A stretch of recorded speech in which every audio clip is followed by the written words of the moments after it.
Hello friends, ये UPSC GS 1 का paper है। तो इसके क्वेश्चन देखने से पहले हम थोड़ा सा कुछ इन्फॉर्मेशन जान लेते हैं जीएस के पेपर के बारे में। देखिए, इसमें टोटल 20 क्वेश्चन होते हैं और 20 प्रश्न हल करना अनिवार्य होता है। ऐसा नहीं है कि जीएस की तरीके से इसमें भी आपको ऑप्शन मिलते हैं कि 20 में से 15 करिए, 20 में से 12 करिए। इसमें भी आपको 20 में से 20 करना है पूरा। उसके अलावा जो क्वेश्चन नंबर 1 से लेकर के क्वेश्चन नंबर 10 तक होते हैं, उनमें से प्रत्येक प्रश्न का आपको 10 नंबर दिया जाता है और इसको प्रत्येक प्रश्न को 150 शब्दों में लिखना होता है। आप यहाँ पे देख सकते हैं इस चीज को। इसी तरीके से जो क्वेश्चन नंबर 11 से लेकर के क्वेश्चन नंबर 20 तक होता है, उसका आपको प्रत्येक प्रश्न का 15 नंबर दिया जाता है और उनको 250 शब्दों में लिखना रहता है। इतना ये बेसिक था। और इसका जो सुबह का टाइमिंग है 9 से 12 इसकी टाइमिंग होती है। उसके अलावा 2 से 5 इसकी टाइमिंग होती है यूपीएससी के मेंस के पेपर की। तो अभी जीएस 1 हुआ है 9 से 12 में, उसके अलावा जीएस 2 होगा 2 से 5 में। तो अभी उसके बारे में भी हम देख लेंगे। तो पहले इसके क्वेश्चन को देखते हैं। यहाँ पे बात की जा रही है, प्राचीन भारत के विकास की दिशा में भौगोलिक कारकों की भूमिका को स्पष्ट कीजिए। न सिर्फ प्राचीन भारत, आप वर्तमान समय में भी देखिए, इसको रिलेट कर पाएंगे आप। जैसे आप देखिए पश्चिम बंगाल, यहाँ पे मछली भात बहुत फेमस माना जाता है। उसके पीछे वजह क्या है? क्योंकि कोस्टल स्टेट है, यहाँ पे मछली भी आसानी से मिल जाती है, वर्षा अच्छी खासी होती है, पानी मिल जाता है। तो यहाँ पे जो चावल की खेती होती है उसको भी अच्छी तरीके से किया जा सकता है। इस वजह से यहाँ पे क्या हो जाता है, तो मछली भात प्रमुख खाद्य फसल बन जाता है। और जियोग्राफी जो होती है, भौगोलिक अवस्थाएं जो होती हैं, वो कहीं के भी रहन सहन को, वहाँ के लोगों को, वहाँ के पहनावे को, वहाँ के जलवायु चीज को, हर चीज को प्रभावित करती है। जैसे आप देखिए जो साउथ इंडियन स्टेट है, वो लोग कोई कभी भी बहुत ज्यादा मोटे कपड़े नहीं पहनते, ऊनी कपड़े नहीं पहनते। आप वहीं जम्मू कश्मीर वाले इलाके के लोग को देखिए, पश्मीना शाल जैसी चीजें उड़ के चलते हैं। तो किसकी वजह से? यहाँ पे जाहिर सी बात है कि भौगोलिक कारकों की वजह से ऐसा हो रहा है। ये मैंने समझाने के लिए बताया था। अब यहाँ पे ये किस परिप्रेक्ष्य में पूछ रहे, तो ये पूछ रहे प्राचीन भारत के परिप्रेक्ष्य में। तो उसके बारे में हम देखते हैं। देखिए, प्राचीन भारत की पहली पॉइंट तो ये, जितनी भी सभ्यताएं बसी थी वो कहाँ पे बसी थी? आप देखिएगा कि मैक्सिमम सभ्यताएं किसी न किसी नदी के आसपास बसी थी। जैसे आप देखिए सिंधु घाटी सभ्यता हो गई, सिंधु और उसकी सहायक नदियों के आसपास बसी थी। इसी तरीके से जो हमारी वैदिक सभ्यता थी, उसके अलावा जो बुद्ध काल का समय था, ये सारे जो क्षेत्र थे, कहीं गंगा नदी के आसपास, कहीं सरस्वती नदी के आसपास, इस तरीके से आप देखेंगे मैक्सिमम जो सभ्यताएं थी शुरुआती, वो कहाँ पे बसी थी? तो नदियों के पास बसी थी। उसके अलावा आप देखिएगा पहाड़ के बारे में, तो जैसे हिमालय क्षेत्र को लेकर देखिए, यहाँ पे ये क्या करता है, तो जो साइबेरिया से आने वाली ठंडी हवाएं, उससे बचाता है हमारे देश को। उसके अलावा जो आक्रमणकारी आ सकते थे उनसे बचाता था। तो इस तरीके से यहाँ पे पर्वत हो गए, नदियां हो गई। उसके अलावा अगर आप बात करें तो खनिज की, अगर खनिज उपलब्ध नहीं रहेगा तो वहाँ पे काम कैसे चलेगा, कोई भी अर्थव्यवस्था कैसे बढ़ेगी? जैसे आप देखिए लोहे की बात करिए, उसके अलावा आप चांदी, तांबा, इन सारी चीजों की बात करते हैं। अगर वो अवेलेबल नहीं है तो फिर कैसे काम चलेगा? ये भी एक भौगोलिक कारक है। उसके अलावा अगर हम व्यापार के लिए मार्ग की बात करें तो वो भी एक भौगोलिक कारक हो जाता है। जैसे आप बात कर सकते हैं सिल्क रूट के बारे में। जैसे कि दक्षिण का जो पठार है, वहां पे बहुत सारे खनिज पदार्थ पाए जाते हैं। तो इस तरीके से इसके बारे में बात की जा सकती है। तो उम्मीद है कि क्वेश्चन आपको समझ आ गया होगा कि ये क्वेश्चन क्या कहना चाहता है। क्वेश्चन नंबर 2 अगर देखें तो इसमें बात की जा रही है महात्मा गांधी और रविंद्रनाथ टैगोर में शिक्षा और राष्ट्रवाद के प्रति सोच में क्या अंतर था। तो यहाँ पे दो महात्माओं के बीच डिफरेंस करने की बात कही गई है। इनमें कुछ बेसिक अंतर मैं आपको बता देता हूँ। जैसे देखिए महात्मा गांधी की सोच ये थी कि सबको एक साथ लेकर के चलना, और जो इनका शिक्षा को लेकर के पर्पस था, वो पर्पस ये था कि जो बच्चे होते हैं इनकी प्राथमिक शिक्षा मुफ्त कराई जाए, उसके अलावा बच्चों को मॉडर्न शिक्षा भी दी जाए, उसके अलावा बच्चों को व्यवसायिक शिक्षा भी दी जाए, ताकि इनका जीवन चल सके। सिर्फ थियोरटिकल चीजों पे फोकस ना किया जाए, जिससे कि बच्चा सिर्फ पढ़ ले, उसको कुछ समझ ना आए, और जब वो बाहर जाए, जब पढ़ाई करके आगे बढ़े, तो बाद में पता चला कि जॉब के लिए यहाँ से वहां भटक रहा है, हमारे जैसी हालत ना हो। ये महात्मा गांधी जी की सोच थी। वहीं अगर राष्ट्र यहाँ पे रविन्द्रनाथ टैगोर के बारे में बात की जाए, बैकग्राउंड में आवाज आ रही होगी, सब्जी बेचने वाले चिल्ला रहे, तो उसके लिए मुझे मत दोष दीजिएगा, उसमें मैं क्या कर सकता हूँ। कल मैं इससे का लेक्चर इसीलिए रिकॉर्ड नहीं कर पाया था क्योंकि हमारे इधर साफ सफाई वाले आए थे, तो वो नाली साफ कर रहे थे सब। अब वो लोग भोजपुरी गाना चला के फिर मतलब क्या कहा जाए उसमें, इसलिए कल मैं इससे का रिकॉर्ड नहीं कर पाया था। जबकि अगर हम वही रविन्द्रनाथ टैगोर जी की बात करते हैं तो इनका ये मानना था कि जो शिक्षा ना वो प्रकृति के साथ दी जानी चाहिए, यानी जैसे पेड़ के नीचे बैठा के पढ़ा दो। उसके अलावा यहाँ पे संत महात्मा बनाया जाए। इनको जो है आंतरिक चीजों पर ज्यादा ध्यान देना था।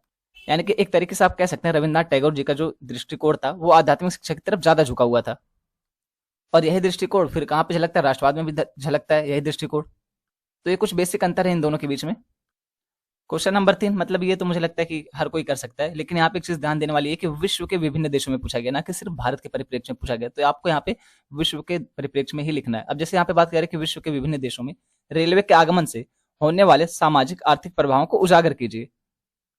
आर्थिक प्रभाव में आप देख सकते हैं जैसे कि जो सामान होता है, गुड्स होता है, उसको एक जगह से दूसरी जगह ले जाया जा सकता है। इसी तरीके से जो माल ढुलाई हो गई, उसके अलावा जो यात्री होते हैं उनकी भी ढुलाई की जा सकती है। उसके अलावा जो रेवेन्यू निकलेगा वो भी अधिक निकलेगा। उसके अलावा रोजगार मिलेगा अगर रेलवे काम करता है तो।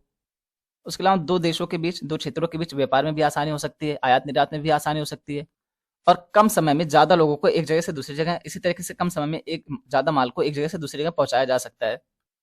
तो ये इसका आर्थिक परिप्रेक्ष्य हो गया। अब अगर हम सामाजिक बात करते हैं तो सामाजिक देखिए, जब लोग एक जगह से दूसरी जगह जाएंगे तो जाहिर सी बात है कि कनेक्टिविटी बढ़ेगी, सांस्कृतिक सहयोग बढ़ेगा।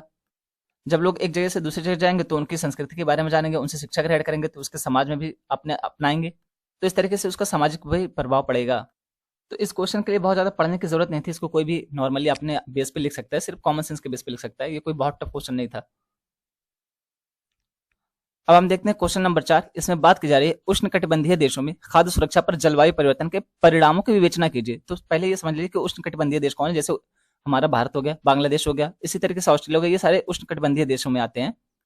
तो आप सभी को पता है, ये आर्टिकल शायद हमने डिस्कस भी किया हुआ है कि जलवायु परिवर्तन का इस पे क्या प्रभाव पड़ेगा, और अगर नहीं भी डिस्कस किया होगा तो मेरे ख्याल से कई बार मैं इसका जिक्र कर चुका हूँ, आर्टिकल में बोलते हो कई बार इसका वर्णन हो चुका है कि जलवायु परिवर्तन का इस पे बहुत नेगेटिव इंपैक्ट पड़ेगा। जैसे फसल परिवर्तन पर, फसल प्रतिरूप जो होता है उस पर परिवर्तन आ जाएगा, खाद्य सुरक्षा में असुरक्षा की स्थिति उत्पन्न हो जाएगी।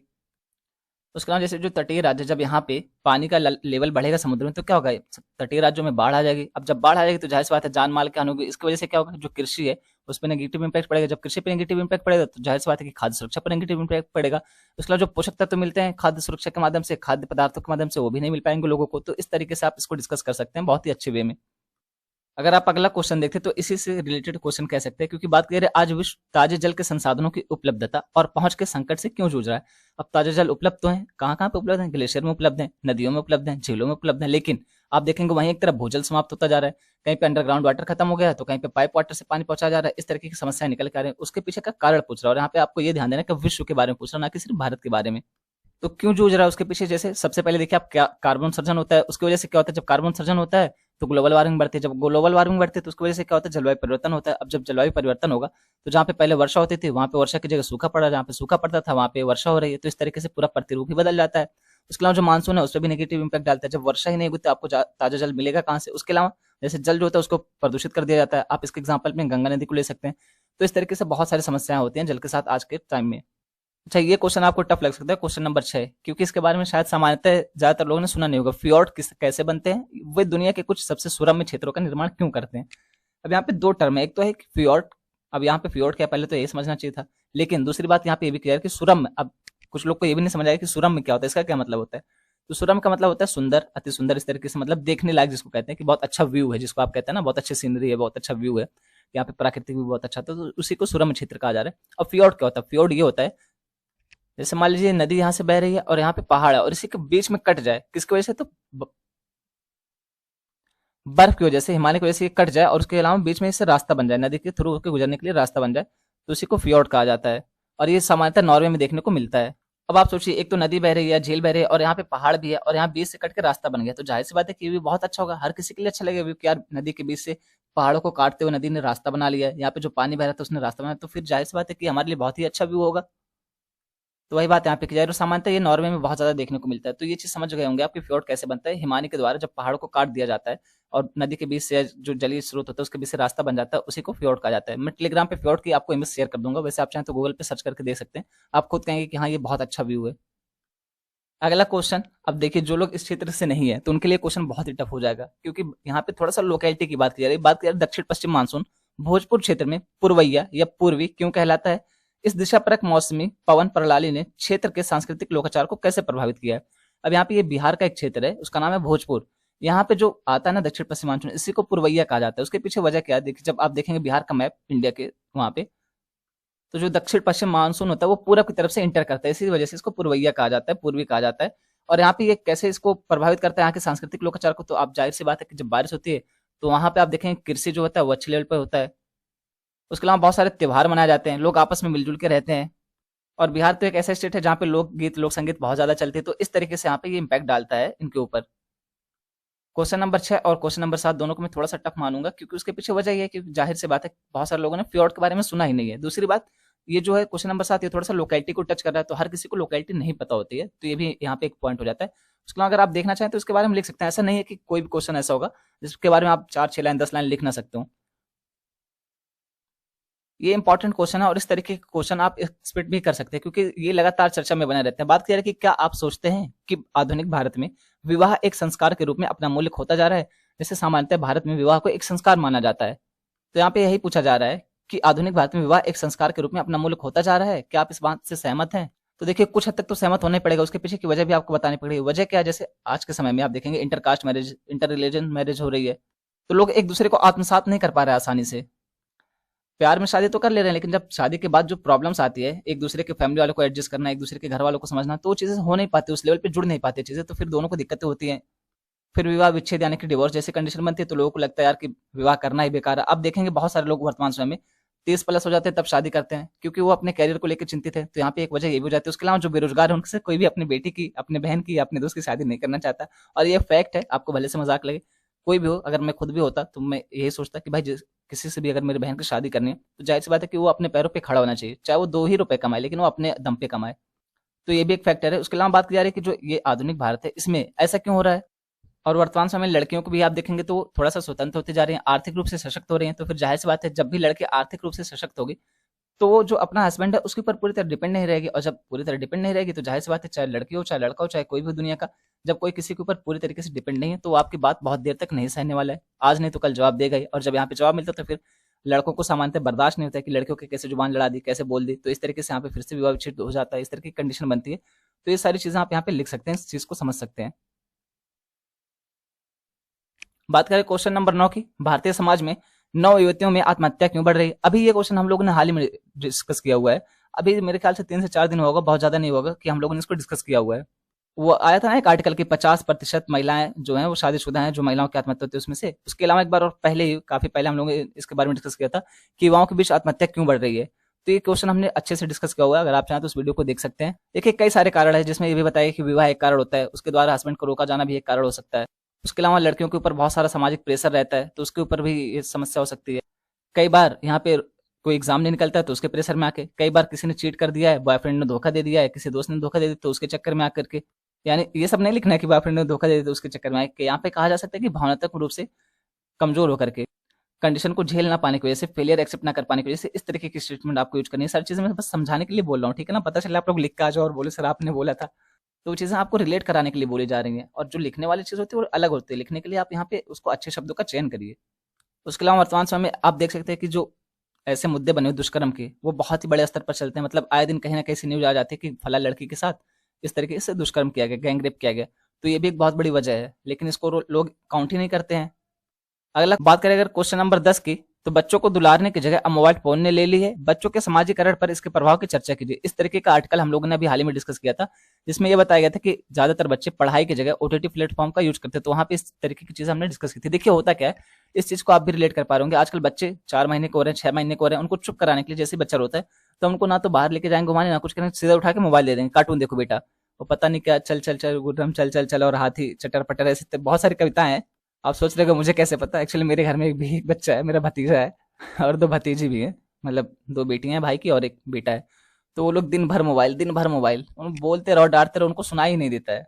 और मेरे ख्याल से यही स्थिति लगभग हर दूसरे घर में है, जहां भी बच्चे हैं लगभग हर दूसरे घर में यही स्थिति है। तो वही बात यहाँ पे की जा रही है कि बच्चे आजकल मोबाइल से ज्यादा करीब हो रहे हैं। उसके अलावा जब इनका सामाजिकरण, अब देखिए सामाजिकरण कैसे होगा जब बच्चा मोबाइल में दिन भर घुसा है, वो किसी से इंटरेक्ट ही नहीं कर रहा है, किसी से मिल ही नहीं रहा, दुनिया को देख नहीं रहा, अच्छा बुरा जान ही नहीं रहा। सोशल मीडिया पे उसके 5,000 फ्रेंड है, और जब रियल लाइफ में कोई मुसीबत पड़ती है तो 5 फ्रेंड भी खड़े होने वाले नहीं है। उसके पीछे वजह है क्योंकि हम सोशल इंटरेक्शन नहीं कर रहे हैं, लोगों से मिलजुल नहीं रहे हैं, सामाजिक चीजों में इन्वॉल्व नहीं हो रहे हैं। तो ये सारे इफेक्ट यहाँ पे पड़ने वाले हैं। और यहाँ पे अगर मैं कहूँ तो यहाँ पे किसी और की गलती नहीं है, बच्चों की गलती नहीं, बल्कि उनके घर वालों की गलती है। चाहे वो मेरे घर के बच्चे हो, चाहे आपके घर की, गलती हमारी है। आप कहेंगे ऐसे कैसे? ऐसे ऐसे क्योंकि बच्चे जो होते हैं ना, आप उनको समझाते रहो, उनको असर नहीं करता है। बच्चे समझाने से नहीं, जो देखते हैं उससे सीखते हैं। तो अगर हम खुद ऐसे काम ना करें, अगर हम दिन भर मोबाइल ना चलाएं, तो बच्चे दिन भर मोबाइल नहीं चलाएंगे। अगर हम किताब लेके बैठते हैं तो बच्चे दिन भर किताब लेके ही बैठेंगे, क्योंकि उनको पता है कि जब वो नहीं चला रहे तो हमें चलाने भी नहीं देंगे। और अगर हम करेंगे, जो देखेंगे बच्चे वही सीखेंगे, ना कि जो हम उनको समझाएंगे वो सीखेंगे। जैसे मेरा भतीजा भी, वो 1 साल का है मेरे रूम में आके मेरे टेबल पे बैठ जाता है मेरी टेबल चेयर पे आके बैठेगा, उसके बाद कापी कलम मांगेगा। बोल तो पाता नहीं सही से, तो इशारे से बोलता है। तो मैं उसको एक ब्लैक पेन दे देता हूँ और एक पेज दे देता हूँ, खड़ा उसी पे गोजेगा। अब पेन भी सही से नहीं पकड़ पाता, लेकिन देख के बहुत अच्छा लगता है। तो देखिए जब भी आप, जो हम करेंगे बच्चे वही देख के सीखते हैं, ना कि बच्चों को बोलने से जो हम बोलेंगे कि बच्चे वो सीखें। अगला क्वेश्चन है, वैदिक समाज और धर्म की मुख्य विशेषताएं क्या हैं? क्या आप सोचते हैं कि उनमें से कुछ विशेषताएं भारतीय समाज में अभी भी प्रचलित हैं? जाहिर सी बात है, बहुत सारी विशेषताएं। देखिए वैदिक समाज और धर्म की क्या मुख्य विशेषताएं, जैसे पूजा पद्धति को आप देखिए। उसके अलावा पितृ सत्तात्मक समाज था, तो ये अभी तक चलता आ रहा है। उसके अलावा जैसे आप देखें जाति प्रथा थी, ये अभी तक चलती आ रही है। उसके अलावा अगर हम बात करते हैं धर्म में, जैसे पूजा की बात हो गई, अग्नि की पूजा अभी तक चल रही है, इंद्र जी की पूजा अभी तक चल रही है। तो इस तरीके से बहुत सारे पॉइंट है, और ये जो है इजी टाइप का क्वेश्चन है, क्योंकि वैदिक समाज के बारे में हर कोई पढ़ता है और मैक्सिमम चीजें अभी तक चलती आ रही है। जैसे संस्कृत बोलने की बात हो गई, उसके अलावा बड़ों का सम्मान हो गया, टीचर का सम्मान हो गया। और जो अभी आप देखेंगे वैदिक समाज से तो हमारी G20 की थीम ली गई है, वसुधैव कुटुंबकम। तो अभी तक चल रहा है, तभी तो ले रहे हैं वहां से थीम हम। आखिर हम लोग उसको कहाँ से ले, ऋग्वेद से लिए, और वो वैदिक समाज का ही एक तरीके से अंग है। तो वर्तमान समय में भी उसकी प्रासंगिकता बनी हुई, जाहिर सी बात है कि तभी हम उसको अपना रहे हैं। अभी तक हमने G20 की थीम क्या रखी है, वसुधैव कुटुंबकम ही रखी है, तो जाहिर सी बात है कि इसकी जो वैदिक मूल्य हैं वही हम अपनाते हुए चले आ रहे हैं। हाँ, हालांकि कुछ मूल्य में थोड़ा बहुत परिवर्तन हुए, लेकिन ये पूछ रहे कि वैदिक समाज की और धर्म की मुख्य विशेषताएं क्या, तो इसमें से ऐसे बहुत सारे आप पॉइंट बता सकते हैं। जैसे पितृसत्तात्मक था, उसके अलावा आप देखेंगे विधवा विवाह भी होता था, बाल विवाह प्रचलित नहीं था, तो इन सारी चीज़ों को आप काउंट कर सकते हैं कि कई कई जगह पे अब भी विधवा विवाह होते हैं, बाल विवाह होता है, लेकिन उसको रोकने के लिए हमारे सामाजिक प्रयास जारी हैं। उसके अलावा धर्म को आप काउंट कर सकते हैं, संस्कृति को काउंट कर सकते हैं, भाषा को काउंट कर सकते हैं। तो इन सबको मिला के एक बहुत ही बेहतरीन आंसर लिखा जा सकता है इस वाले टॉपिक पे। देखते हैं अगला क्वेश्चन, क्वेश्चन नंबर 12। सल्तनत काल के दौरान किए गए बड़े तकनीकी बदलाव कहता है उन तकनीकी बदलावों ने भारतीय समाज को कैसे प्रभावित किया। अब यहाँ पे भी कई क्षेत्रों में, जैसे आप देखिए कृषि के क्षेत्र में अगर बात करते हैं तो सिंचाई को लेकर के परिवर्तन आया था, जैसे अर्घट या रहट का प्रयोग किया जा रहा था। इसके पहले सिंचाई दूसरे तरीके से की जाती थी, अब जब सिंचाई परिवर्तित हो गई, सिंचाई का तरीका बदल गया, सिंचाई आसान हो गई तो कृषि बदल गई, कृषि में उत्पादन अधिक होने लगा। तो अब यहाँ से आप जोड़ के देखिए, इसी तरीके से निकालिए पॉइंट की कितने बड़े लेवल पर परिवर्तन आया होगा। क्योंकि जो मध्यकालीन समाज था, चाहे यहाँ पे प्राचीन समाज था, वो लोग सामान्यतः जो राजा होता था ये किस पे जीवित था, तो जो वहां पे उसका आय का सबसे बड़ा स्रोत था वो कृषि से होने वाली आय पर ही कर लगाता था, उसी के भरोसे जीता था, उसी के भरोसे समाज चलता था, कल्याणकारी योजना चलती थी। तो जब यहाँ पे सिंचाई अच्छी हो जाएगी तो जाहिर सी बात है कि कृषि का उत्पादन भी अच्छा होगा। तो ये सारी चीज आप रिलेट करके यहाँ पे देख सकते हो। उसके अलावा जैसे बात की जाए आर्किटेक्चर में, स्थापत्य में, तो मेहराब की बात की जा सकती है, उसके अलावा गुम्बद की बात की जा सकती है, अलाई दरवाजा का आप यहाँ पे एग्जाम्पल दे सकते हैं, कुतुब मीनार का एग्जाम्पल आप दे सकते हैं, अजमेर के 2.5 दिन के झोपड़े का एग्जाम्पल आप दे सकते हैं। तो ये सारे एग्जाम्पल आप यहाँ पे रिलेट कर सकते हैं, इसको भी आप अच्छे से आंसर लिख सकते हैं। और यहाँ पे क्वेश्चन नंबर अगर 13 की बात की जाए तो ये तो मतलब कोई भी रहे वो बहुत अच्छे से इसको लिख सकता है। अगर किसी ने सिर्फ बेसिक ही पढ़ा तो वो भी बहुत अच्छे से लिख सकता है इसको। क्योंकि बात की जाए भारत में औपनिवेशिक शासन ने आदिवासियों को कैसे प्रभावित किया और औपनिवेशिक उत्पीड़न के प्रति आदिवासी प्रतिक्रिया क्या थी। तो कैसे नहीं प्रभावित किया ये पूछिए भाई, क्योंकि उसने हर लेवल पे प्रभावित किया। जैसे वो जंगलों में रहते थे, उनको जंगलों से निकालना शुरू कर दिया, जो वहाँ पे किसके लिए, तो खनन के लिए, खनिजों के लिए उनको निकालना शुरू कर दिया। उसके अलावा जिन जंगलों के खाद्य पदार्थों पर ये जीवित रहते थे, जहां से इनकी आजीविका चलती थी, उसको क्या कर दिया, तो उसको आरक्षित घोषित कर दिया अंग्रेजों ने। अब यहाँ पे आदिवासियों को छूने नहीं देते थे। जो जंगल सदियों से यहाँ पे आदिवासी रहते चले आए थे, इन्हीं जंगल को इनके आवास से हटा दिया गया। इन्हीं आदिवासियों का जो ये घर था इनमें नहीं रहने दिया गया यहाँ पे खनन के लिए। उसके अलावा जो बाहर से लोग लाए गए यहाँ पे बसाए गए, ये इनके अधिकार का उत्पीड़न करते थे। उसके अलावा आदिवासियों का उत्पीड़न करते थे, इनकी महिलाओं के साथ बदतमीजियां करते थे और इनको असभ्य और बर्बर घोषित कर दिया गया था। उसके अलावा जो आदिवासी थे ये क्या करते थे, तो एक जगह से दूसरी जगह घूम घूम कर झूम कृषि करते थे। अब इस पे भी प्रतिबंध लगा दिया गया था। तो इस तरीके से इनके जीने का अधिकार ही समझ लीजिए एक तरीके से छीन लिया गया था।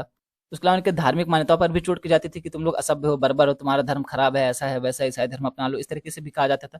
तो अब जाहिर सी बात है कि कोई भी होता एक लिमिट तक सहेगा, फिर उसके बाद क्या करेगा, उठा के फेंक देगा। तो आदिवासी का भी आप देख सकते हैं प्रतिक्रिया यही थी कि बहुत सारे विद्रोह हुए, कोल विद्रोह हुआ, मुंडा विद्रोह हुआ, खासी विद्रोह हुआ। तो इस तरीके से इनकी प्रतिक्रिया ये थी कि विद्रोहों के रूप में उन्होंने प्रतिक्रिया दी। अब कुछ विद्रोह ऐसे थे जो डायरेक्टली सामने से वार किए जा रहे थे, कुछ विद्रोह ऐसे थे कि अलग अलग क्षेत्रों के लिए किए जा रहे थे। तो यहाँ पे देखने, जैसे यहाँ पे आप बिरसा मुंडा जी का जिक्र कर सकते हैं, उनका वर्णन कर सकते हैं, तो इसको भी आप अच्छे से लिख सकते थे। अगला पॉइंट है, अगला क्वेश्चन है, भारत की लंबी तटरेखीय संसाधन क्षमताओं पर टिप्पणी कीजिए और इन क्षेत्रों में प्राकृतिक खतरे की तैयारी की स्थिति पर प्रकाश डालिए। अब भारत का जो भी आप देखेंगे राज्य यहाँ पे तटीय रेखा से सीमा बनाता है। तटीय राज्य जैसे तमिलनाडु के बारे में बात की जा सकती है, आपका महाराष्ट्र हो गया, उसके अलावा इधर आप जाएंगे पश्चिम बंगाल हो गया।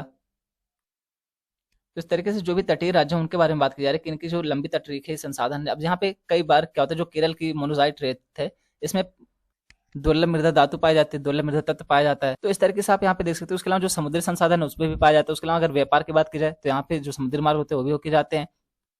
मत्स्य पालन हो सकता है, यहाँ पे आसानी से मत्स्य पकड़ा जा सकता है। तो ये सारी चीजें यहाँ पे जो लंबी तटरेखीय संसाधन है उसके भी बारे में बात की जा रही है। तो इसको चाहें तो आप लिख सकते हैं, लेकिन यहाँ पे इसको थोड़ा सा मॉडरेट रख सकते हैं, ना तो बहुत टफ है ना ही बहुत आसान है। अगला क्वेश्चन है, भारत में प्राकृतिक वनस्पति की विविधता के लिए उत्तरदायी कारकों की पहचान कीजिए और उनकी विवेचना कीजिए। भारत के वर्षावन क्षेत्रों में वन्य जीव अभ्यारण्यों के महत्व का आकलन कीजिए। अब एक तरफ जम्मू कश्मीर है जहाँ पे बर्फ ही बर्फ पड़ती है, एक तरफ राजस्थान है जहाँ पे गर्मी ही गर्मी पड़ती है, एक तरफ साउथ इंडियन स्टेट है जहाँ पे मौसम बहुत ही ठीक ठाक रहता है, ना बहुत ज्यादा गर्म रहता है ना बहुत ज्यादा ठंडा रहता है, एक तरफ उत्तर भारतीय राज्य है। तो इस तरीके से यहाँ पे आप देख सकते हैं कि जो जलवायु परिवर्तन की वजह से, उसके अलावा जो यहाँ पे भौगोलिक दशा है उसकी वजह से अब रेगिस्तान में जो वनस्पतियां पाई जाएंगी, रेगिस्तान में जो जीव पाए जाएंगे, जाहिर सी बात है कि वो जम्मू कश्मीर में नहीं पाए जाएंगे। उसके पीछे की वजह क्या है, उसके पीछे की वजह भूगोल है। भूगोल कैसे वजह है, तो जम्मू कश्मीर में बर्फ पड़ती है। अब यहाँ पे जो चीज रहेगी, यहाँ पे आपको पांडा पाया जाएगा, हंगुल पाया जाएगा। जब वहीं रेगिस्तान में आप जाते हैं तो ये सारी चीजें नहीं पाई जाएंगी। यहाँ पे जैसे सांप पाया जाएगा, बिच्छू पाया जाएंगे, इस तरीके की चीजें पाई जाएंगी। और जो प्राकृतिक वनस्पति की बात की जाए तो इसी तरीके से आप रिलेट कर सकते हैं कि जो यहाँ पे राजस्थान में पाया जाएगा वो सूखे पेड़ पाए जाएंगे, उनकी पत्तियां झड़ी होंगी, क्यों? क्योंकि उनको पानी की अधिक आवश्यकता होती है, और अगर यहाँ पे पत्तियां रहेंगी तो वो भी पानी ऑब्जर्व करेंगे, तो जिस वजह से ये पेड़ सूख जाएगा। लेकिन यहाँ पे आप देखें जैसे बबूल का पेड़ पाया जाएगा, जो कटीले पेड़ होते हैं समझते हैं, यहाँ पे ये पाए जाएंगे जिसको झाड़ी कहा जाता है। और यहीं पे बात करें वन्यजीव अभ्यारण्यों की, तो जाहिर सी बात है कि ये जो हमारे जैव विविधता है उसको संरक्षण के लिए बहुत ही महत्वपूर्ण भूमिका निभाते हैं। बहुत सारे जीवों की रक्षा करते हैं, बहुत सारे जीव यहाँ पे रहते हैं, तो इसकी वजह से उनकी प्रजाति की हम रक्षा कर सकते हैं, उनको लुप्त होने से बचा सकते हैं। वैश्विक स्तर पर उनके संरक्षण के लिए प्रयास चलाए जा सकते हैं। तो इस तरीके से इसकी महत्ता आप बता सकते हैं। अगला क्वेश्चन है, भारत में मानव विकास आर्थिक विकास के साथ कदम ताल करने में विफल क्यों हुआ है? अब देखिए यहाँ पे दो टर्म देखिए, पहले तो मानव विकास, दूसरा आर्थिक विकास। और आप देखेंगे भारत जो है आर्थिक रूप से आगे बढ़ता जा रहा है, लेकिन मानव विकास क्यों नहीं हो रहा? तो मानव विकास इस वजह से नहीं हो रहा है। यहाँ पे आप देखेंगे शिक्षा ये लो लेवल की होती है, उसके अलावा स्वास्थ्य का आप इंफ्रास्ट्रक्चर देखिए, ये भी लो लेवल का चलता है। जैसे आप जवान मूवी देखिएगा तो उसमें उठाया गया है स्वास्थ्य का मुद्दा। उसके अलावा जो भारत में धन है, जो आर्थिक विकास हो रहा है, वो कुछ ही लोगों तक सीमित है, यानी अमीर और अमीर होते जा रहे हैं, गरीब और गरीब होते जा रहे हैं। ऐसा नहीं कि जो धन आ रहा है भारत के पास वो सबके पास समान रूप से बट रहा है, यानी उसका समान वितरण नहीं हो रहा है। तो जाहिर सी बात है कि जो अमीर है और अमीर होता जा रहा है, और जो गरीब है और गरीब होता जा रहा है। और मानव विकास का सीधा सा मतलब ये कि उसको अच्छी शिक्षा मिले, गुणवत्तापूर्ण शिक्षा मिले, और उसको अच्छा स्वास्थ्य दिया जाए। और सरकारी अस्पतालों की क्या हालत है आप सभी को पता है। तो यहाँ पे हमें दो चीजें बतानी, पहले तो ये बतानी कि आर्थिक विकास तो हो रहा है। अब यहाँ पे जो आर्थिक विकास से जुड़े इंडेक्स होते हैं उसके बारे में हम दर्शा सकते हैं, लेकिन यहाँ पे हमें ये भी बताना है कि मानव विकास नहीं हो रहा है। अब जो मानव विकास सूचकांक है उसमें भारत की रैंक के बारे में बता सकते हैं आप। जैसे ह्यूमन डेवलपमेंट इंडेक्स 2021-22 में इंडिया की रैंक 132 है, जबकि वहीं आप देखेंगे भारत वर्तमान समय में 5वीं सबसे बड़ी अर्थव्यवस्था बना हुआ है। तो जाहिर सी बात है कि आर्थिक विकास तो हो रहा है, लेकिन मानव विकास निम्न स्तर पर जा रहा है। तो ये चीज आप यहाँ पे इंडेक्स के माध्यम से दर्शा सकते हैं, रिपोर्ट के माध्यम से दर्शा सकते हैं। ये सारी चीजें आप चाहें तो अच्छे से लिख सकते हैं। अगला क्वेश्चन है क्वेश्चन नंबर 17, 1960 के दशक में शुद्ध खाद्य आयातक से भारत विश्व में एक शुद्ध खाद्य निर्यातक के रूप में उभरा है, कारण बताइए। तो कारण कैसे बताएंगे? अब देखिए, जब एक समय ऐसा था कि उससे हमें सुअर खाने वाले गेहूं भेजा था, यानी जो गेहूं सुअर खाते थे उसके यहाँ पे, वही गेहूं हमें भेजता था कि तुम अपने यहाँ पे अपने लोगों को खिलाओ। और आज ऐसा है कि बहुत सारे अफ्रीकी राज्यों को, बहुत सारे अफ्रीकी देशों को हम भेजते हैं कि भाई तुम लोग खाना खिलाओ, और हम लोग ऐसा है कि इंसेंटिव पे भेजते हैं कि तुम लोग ठीक है सब्सिडी में ले लो, सस्ते में ले लो, या फिर कई बार फ्री में हम सहायता करते हैं कि खाओ यार, जिंदा रहो, तुम्हारे यहाँ पे बहुत भुखमरी चल रही है। तो इसके पीछे का कारण क्या था कि 1960 में हम आयात करते थे, अब 1960 के जो आयातक थे इस समय हम उसके निर्यातक बने बैठे हैं। ऐसा क्या हो गया, कैसे हो गया? तो देखिए इसके पीछे बहुत सारे कारण हैं, जिसमें आप हरित क्रांति का भी नाम ले सकते हैं, और विभिन्न क्षेत्रों की ऐसी क्रांतियां थी। जैसे आप देखेंगे झींगा से संबंधित क्रांति हुई थी, पेट्रोल से संबंधित क्रांति हुई थी, तो इनका नाम भी आप ले सकते हैं। उसके अलावा यहीं पे अगर देखा जाए तो सरकारी हस्तक्षेप भी बढ़ा है, सिंचाई के कार्यक्रम में सुधार हुआ है, इंफ्रास्ट्रक्चर में सुधार हुआ है, किसानों की आय दुगनी करने के लिए काम किया जा रहा है, किसानों के ऊपर ध्यान दिया जा रहा है, उनके लिए लोन की व्यवस्था की जा रही है। उसके अलावा जो सिंचाई की अलग अलग पद्धतियां आ गई, जैसे ड्रिप सिंचाई आ गया, इस तरीके से बहुत सारी सिंचाई की पद्धति आ गई है, सूक्ष्म सिंचाई पद्धति हो गई। तो इन सारी चीजों पे आप फोकस कर सकते हैं। उसके अलावा जो खरपतवार नाशी है इसके ऊपर भी फोकस कर सकते हैं, ऑर्गेनिक कृषि के ऊपर फोकस कर सकते हैं। तो इन सबको मिला करके एक बहुत ही अच्छा आंसर लिखा जा सकता है इसके बारे में। और किसी भी हालत में इस क्वेश्चन में हरित क्रांति को नहीं बोलना, मतलब उसके बिना ये आंसर अधूरा ही रहेगा। बात करते हैं हम क्वेश्चन नंबर 18 की, तो क्या भारतीय महानगरों में शहरीकरण गरीबों को और भी अधिक पृथककरण और या हाशिए पर ले जाता है? तो यहाँ पे आपसे ये पूछा जा रहा है कि जो महानगर है, जैसे मुंबई हो गया, चेन्नई हो गया, कोलकाता हो गया, इनकी बात की जा रही है। तो यहाँ पे बात की जा रही है कि भारतीय महानगरों में शहरीकरण गरीबों को और भी अधिक पृथककरण या हाशिए पर ले जा रहा है। अब जैसे आप देखिए दिल्ली में एक तरफ तो आप देखेंगे बहुत बड़ी बड़ी ऊंची ऊंची बिल्डिंग है, वहीं दूसरी तरफ आप देखेंगे तो झुग्गी झोपड़ी है, जहाँ पे बेसिक फैसिलिटीज भी नहीं, टॉयलेट्स भी नहीं है। और यहाँ पे आप बिल्डिंग में देखिए तो ऐसे टॉयलेट में भी एसी लगा हुआ है, और यहाँ पे बेचारे इनके पास टॉयलेट तक नहीं कि उस चुप मार के जाके कर सकें। तो जाहिर सी बात है कि एक तरीके से पृथककरण तो हो ही रहा है। तो एक तरीके से उसी के बारे में पूछा जा रहा है आपसे कि एक तरफ तो अमीरी और बढ़ रही है और एक तरफ गरीबी भी बढ़ रही है, जो अमीर है और अमीर होते जा रहे हैं, जो गरीब है और गरीब होते जा रहे हैं। तो क्या जो भारतीय महानगर यहाँ पे गरीबों की स्थिति कुछ बेहतर होती है यहाँ पे जाकर के? जैसे आप देखिएगा कि जो गांव के लोग होते हैं सामान्यतः कमाने के लिए बाहर चले जाते हैं। बाहर का मतलब ये हुआ बाहर का मतलब घर से बाहर नहीं, बाहर का मतलब जैसे महानगरों में चले जाएंगे कि वहाँ पे रोजगार के अवसर अच्छे हैं, तो चलिए हम वहाँ पे कमा लेंगे। लेकिन क्योंकि स्किल नहीं होती सामान्यतः, और जब स्किल सामान्यतः नहीं होती है तो यहाँ पे भी जा करके इनको निम्न कोटि की जॉब मिलती है। अब जब निम्न कोटि की जॉब मिलती है तो जो इनके ऊपर रहते हैं, जो इनके सीनियर रहते हैं, जाहिर सी बात है कि इनको सैलरी अधिक मिल रही है, इनको बेसिक फैसिलिटी अधिक मिल रही है, इनको अच्छी सुविधाएं मिल रही है। तो इनको बड़ी बड़ी बिल्डिंग सॉरी कभी कभी बोलते बोलते जुबान लड़खड़ा जाती है, तो इनको बड़ी बड़ी बिल्डिंगों में रखा जाता है। और वहीं पे जो सिक्योरिटी गार्ड है बेचारे, उनको रहने के लिए जगह भी नहीं मिलती है। उनको कभी आप देखिए कि एक एक कमरे में 10-10 लोग को सुलाया जा रहा है, उनके पास टॉयलेट्स नहीं है, नहाने के लिए जगह नहीं है, खाने के लिए ठीक तरीके का खाना नहीं। तो वही सारी चीजें आप यहाँ डिस्कस कर सकते हैं। अगला क्वेश्चन है, भारत में जातीय अस्मिता गतिशील और स्थिर दोनों ही क्यों है? गतिशील क्यों है तो उसके बारे में पहले हम बात कर लेते हैं। क्योंकि वर्तमान समय में बहुत सारे लोग ये समझ गए कि जाति पाति में कुछ नहीं रखा है, धीरे धीरे इसको समाप्त करना चाहिए। और शहरों में जब हम जाते हैं तो सामान्यतः वहाँ पे क्या होता है, जाति से ज्यादा आपके आर्थिक सशक्तिकरण पे फोकस किया जाता है। इसीलिए डॉक्टर अम्बेडकर ने कहा था कि जितना जल्दी मुमकिन हो सके आप शहरों की तरफ जाइए, क्योंकि वहाँ पे आपकी आर्थिक स्थिति पे फोकस किया जाता है। जैसे आप विदेशों में देखिए तो वहाँ पे जाति के नाम पे उतना ज्यादा नहीं चलता, वहाँ पे ब्लैक एंड व्हाइट चलता है, लेकिन जाति के नाम पे उतना ज्यादा नहीं चलता है। तो जो आधुनिक शिक्षा है उसने भी कुछ हद तक परिवर्तन किया है, इसमें गतिशीलता लाई है। उसके अलावा जैसे आप देखेंगे अंतरजातीय विवाह हो गया, अंतरजातीय कार्यक्रमों का आयोजन हो गया, सरकार द्वारा चलाई गई स्कीमें हो गई, छूत को दूर करने के लिए चलाई गई स्कीम हो गई। इस तरीके से बहुत सारी चीजें हैं जो गतिशीलता ला रहे हैं जातीयता में। और अगर बात करें स्थिर क्यों है, तो जाहिर सी बात है कि अभी भी हमारे समाज का एक बहुत बड़ा तबका ऐसा है जो बुजुर्गों का है, और इनके अंदर से इतने जल्दी ये मूल्य नहीं जाने वाले हैं, जाति पाति का मूल्य इतना जल्दी नहीं चला जाता इनके अंदर से। आप खुद सोचिए ना कि अगर मान लीजिए घर में कोई बुजुर्ग है 60 साल के हैं, अगर सामान्यतः मान लीजिए कि वो 60 साल के हैं, ठीक है।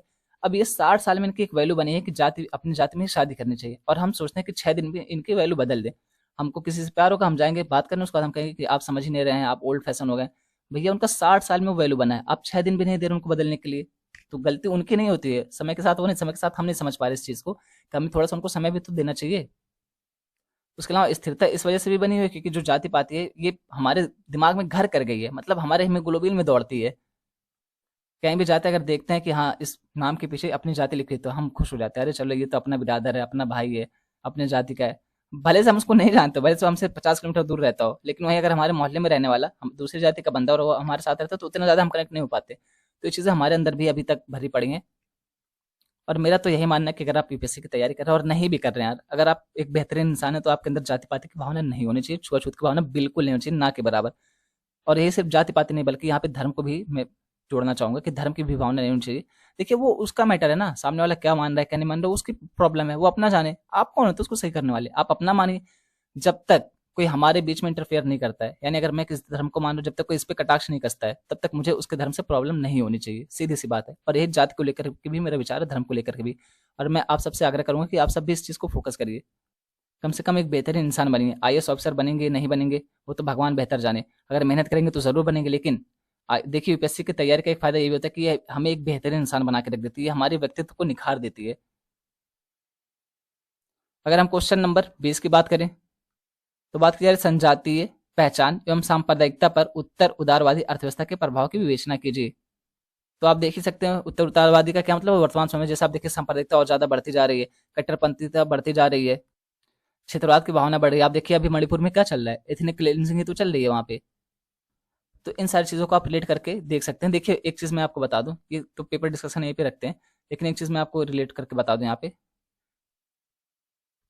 जो पेपर वन होता है इसमें 3-4 मेजर टॉपिक हैं। जैसे एक तो हो गया हिस्ट्री का टॉपिक, तो वहां से आपका क्वेश्चन बनना ही बनना है। दूसरा हो गया ज्योग्राफी का। तीसरा आपका हो गया यहाँ पे महिलाओं की भी भूमिका होती है, तो इस वजह से आप देखिएगा कि महिलाओं के बारे में जरूर से जरूर पूछा जाता है इसमें पेपर वन में। उसके अलावा आप देखिएगा एक टॉपिक होता है उसमें बात की जाती है भारतीय समाज के बारे में, तो जाति पाति हो गया हालांकि मैं इसको मानता नहीं, लेकिन फिर भी जाति के बारे में, जाति व्यवस्था हो गई, विवाह व्यवस्था हो गई, विवाह संस्कार होगा, इन सब के बारे में कम से कम कुछ पॉइंट आपको पता होना चाहिए, क्योंकि ये हर साल आपसे पूछेगा। बस यही है कि क्वेश्चन का जो प्रारूप है वो अलग होगा, लेकिन बात उसी के बारे में की जा रही होगी समानता, कि जाति व्यवस्था को लेकर के क्या विचार है, जाति व्यवस्था को समाप्त करना चाहिए। इस तरीके से क्वेश्चन आपको घुमा फिरा के पूछेगा, लेकिन वही क्वेश्चन कि जाति के बारे में ही रहेगा या विवाह संस्कार के बारे में ही रहेगा। तो इस तरीके से कुछ टॉपिक है जिसको आप चाहे रिलेट कर सकते हैं, उसको आप चाहे अच्छे से तैयार करके रख सकते हैं। इसी तरीके से बात की जाए तो एक वुमेन इंपावरमेंट का होता है, जो महिलाओं से जुड़ा मुद्दा होता है ना, तो उसके बारे में भी आपसे क्वेश्चन जरूर पूछेगा। और जो वुमेन इंपावरमेंट का मुद्दा है वो ना सिर्फ GS1 में बल्कि GS2, GS3, GS4 आप कहीं भी रिलेट कर सकते हैं।